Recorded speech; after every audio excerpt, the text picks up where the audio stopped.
رسوله الكريم أما بعد فأعوذ بالله من الشيطان الرجيم بسم الله الرحمن الرحيم ذلك الكتاب لا ريب فيه صدق الله العظيم قال النبي صلى الله عليه وسلم خيركم من تعلم القرآن وعلمه. سب سے پہلے میں من لم یشکر الناس لم یشکر اللہ کے تحت میں اس مدرسہ عربیہ فیضان القرآن کے ناظم اعلیٰ حافظ و قاری پرویز صاحب اور ان کے تمام ذمہ داران کا میں تہ دل سے ممنون اور مشکور ہوں، چونکہ فرمایا کہ من لم یشکر الناس لم یشکر اللہ. جو لوگوں کا شکریہ ادا نہیں کرتا تو وہ اللہ کا شکر کہاں ادا کرے. اور ہمارے بیچ کرم فرما، میرے پاس وہ الفاظ نہیں کہ میں حضرت کی کس الفاظ سے میں تائید کروں. حضرت مولانا اعجاز الدین صدیقی صاحب دامت برکاتہ العالیہ تشریف فرما ہے. میں ایک ادنا طالب علم ہونے کی حیثیت سے میں حضرت کے سامنے کچھ کہنا چاہتا ہوں. حضرات محترم، وقت بڑی تیزی کے ساتھ رواں دواں ہے. شاعر نے کہا کہ جب سے ہونٹوں پہ یا رب تیرا نام ہے. ذرا توجہ کیجئے گا کہ ہونٹوں پہ نام کب لیتے انسان؟ ہونٹوں پہ انسان اس وقت نام لیتے ہیں جب ان مکتبوں میں، ان فیضان القرآن میں بچوں کو آپ بھیجیں گے، وہاں پہنچائیں گے، وہاں قاعدے پڑھیں گے، نورانی قاعدہ پڑھیں گے، اور جو کتابیں ہیں دینیات کی شکل سے وہ چیزیں پڑھیں گے جب ان کے ہونٹوں پر جب چاہے جس وقت بھی چاہے آپ سن سکتے ہیں. شاعر نے کہا کہ جب سے ہونٹوں پہ یا رب تیرا نام ہے، تیرے بیمار کو کافی آرام ہے. تو نے بخشا ہمیں نور اسلام ہے، ہم پہ یہ تیرا حقیقی انعام ہے. جس کو تیری خدائی سے انکار ہے، جس کو تیری خدائی سے انکار ہے، بادشاہت میں رہ کر بھی وہ ناکام ہے. روٹتا ہے زمانہ روٹ جائے، راضی کرنا بس تجھے میرا کام ہے.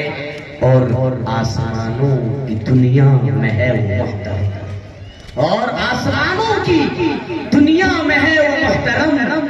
تیرے خاطر جو دنیا میں بدنام ہے، تیرے خاطر جو دنیا میں بدنام ہے، اپنے منکر کو تو بھی رزق دیتا. دیکھ لیجیے پوری دنیا کے منکر انکار کرنے والوں کو کہتے ہیں خدا سبحانہ و تعالی رحمان و رحیم بھی ہے کہ اپنے منکر کو تو بھی رزق دیتا ہے. تیری رحمت تو ہر ایک پر عام ہے. قدم آگے بڑھانا میرا کام ہے، قدم آگے بڑھانا میرا کام ہے، اور پار بیڑا لگانا تیرا کام ہے، اور پار بیڑا لگانا تیرا کام ہے. حضرات محترم، ہم اور آپ اس پوری دنیا کے اندر آپ جائزہ لیں گے تو معلوم ہوگا کہ مسلمان ہر طرح سے ذلیل و خوار ہو رہے ہیں. کیوں؟ ہم جب حضرات صحابہ کرام رضوان اللہ تعالی علیہم اجمعین کی زندگیوں کو دیکھتے ٹٹولتے ہیں، تاریخ کی ورق گردانی کرتے ہیں، تاریخ کو کھولتے ہیں، اسٹڈی کرتے ہیں، تو معلوم ہوتا ہے کہ حضرات صحابہ کرام رضوان اللہ تعالی علیہ اجمعین کے کتب خانے میں قرآن پاک کے علاوہ کوئی کتاب نہیں. اسی کو لے کر وہ آگے بڑھے اور ان کے قدم کامیابی چومتی چلی گئی. وہ کون سی کتاب تھی؟ وہ کون سی کتاب تھی؟ حضرات محترم، جو فیضان القرآن کے اندر پڑھایا جاتا ہے، جو مکتبوں میں، جو مدرسوں کے اندر پڑھایا جاتا ہے، وہ قرآن پاک تھا. اسی کے لے کر وہ آگے بڑھے اور قدم کامیابی چومتی چلی. حضرات محترم اور آگے بڑھیے، وقت بہت مختصر ہے. حضرت والا تشریف فرما ہے. مسلمانوں کا مقابلہ حامان بن ولی سے ہوتا ہے. اس دشمن خدا اور اس دشمن رسول کے پاس طاقت و قوت ہے. 60,000 فوج کا لشکر جرنال ہے. مسلمانوں کی فوج 10,000 ہے. اسلامی فوج کے کمانڈر حضرت خالد بن ولید ہیں. مسلمانوں کو اس کا بھی علم نہیں کہ دشمن کے پاس کتنی فوج ہے. مشورہ ہوتا ہے حضرت خالد بن ولید سے کہا جاتا ہے کہ تم ان 10,000 فوجوں کو لے کر آگے بڑھیے. حضرات صحابہ کرام رضوان اللہ تعالیٰ علیہم اجمعین کی قوت ایمانی دیکھیے. فرماتے ہیں 300 کی ضرورت نہیں, اس مقابلے کے لیے ہم کافی. اللہ اکبر.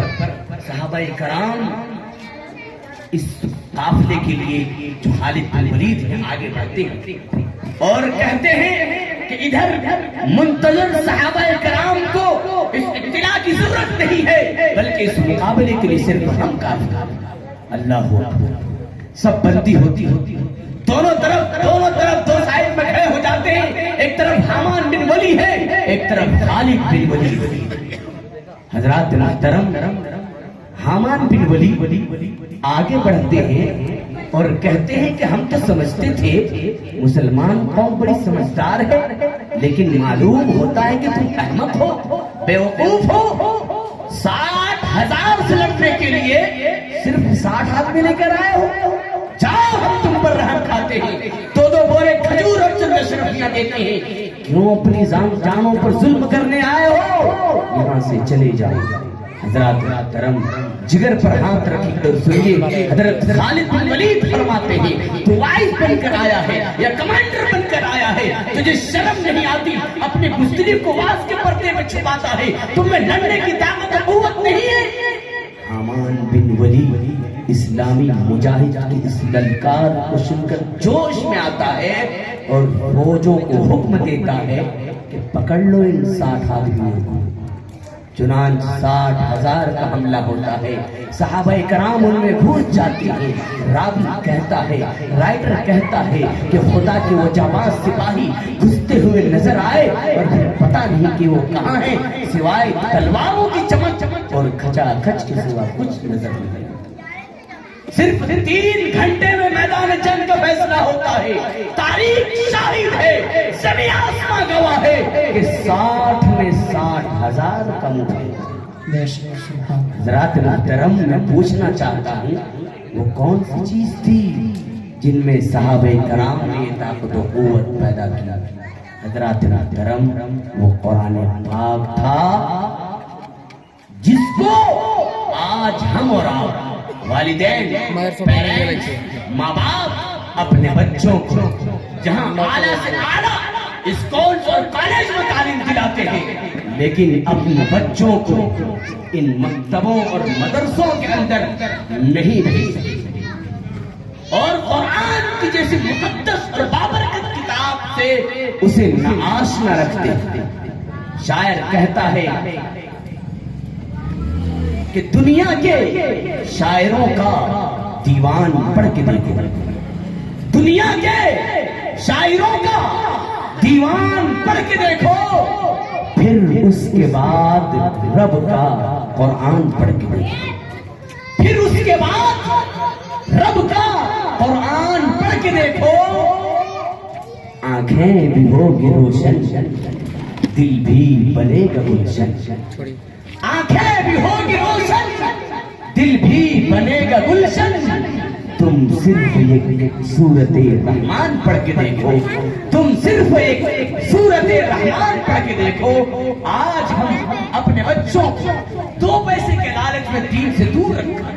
ہماری نظر اخروی نعمتوں کے بجائے اگر دنیاوی ڈگریوں پر رہی تو یاد رکھیے کل قیامت کے دن ان والدین سے بھی پوچھا جائے گا.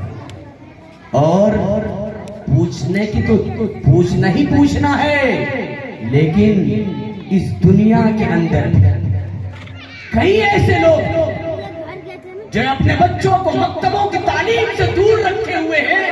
اس بنا پر اگر آپ ان بچوں سے جو بڑے ہو گئے, بڑے سے بڑھاپے کی عمر تک آ گئے, تو پوچھیے کہ غسل کے اندر کتنے فرض ہیں؟ نہیں بتا سکتے. نہیں صاحب, ہمام میں جاتے ہیں پتیلوں کے بغیر پانی ڈال کر نہا لیا, آگے ختم ہو گیا, غسل ہو گیا ہمارا. عزیزان محترم, والدین ہمیں اس بات کی توجہ دینے کی ضرورت ہے. اور یہ تعلیم آپ کو اعلیٰ سے اعلیٰ اسکول اور کالجز میں نہیں ملنے والے. آپ کو یہ جو تعلیم ملنے والے ہیں کہ غسل میں کتنے فرض ہیں، وضو میں کتنے فرض ہیں، یہ چیزیں آپ کو فیضان القرآن میں آئیں گے تو آپ کو یہ تعلیم ملے گی. پھر یہی بچے خدا کی قسم، یہی بچے ان والدین کے لیے کل جب انسان مر جاتا ہے تو کون بچے ہوتے ہیں وہاں بیٹھنے والے، سورہ فاتحہ پڑھنے والے. آپ نے اپنی زندگی کے اندر اپنے بچوں کو نہ سورہ فاتحہ کی سکھائی، نہ قل هو اللہ احد کی کوئی تعلیم دی، تو وہ بچے کہاں پڑھیں گے آپ؟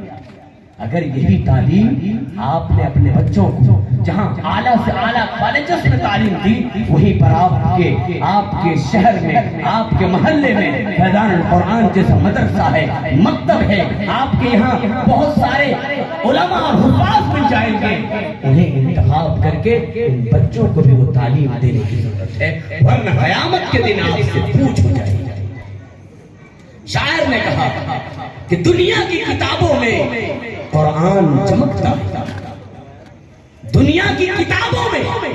آپ جب تاریخ کی ہسٹری کریں گے، دنیا کے اندر کتنی کتابیں، چاہے وہ کسی بھی گھر، کسی بھی ریلیجن، کسی بھی مذہب سے تعلق رکھنے والا ہو.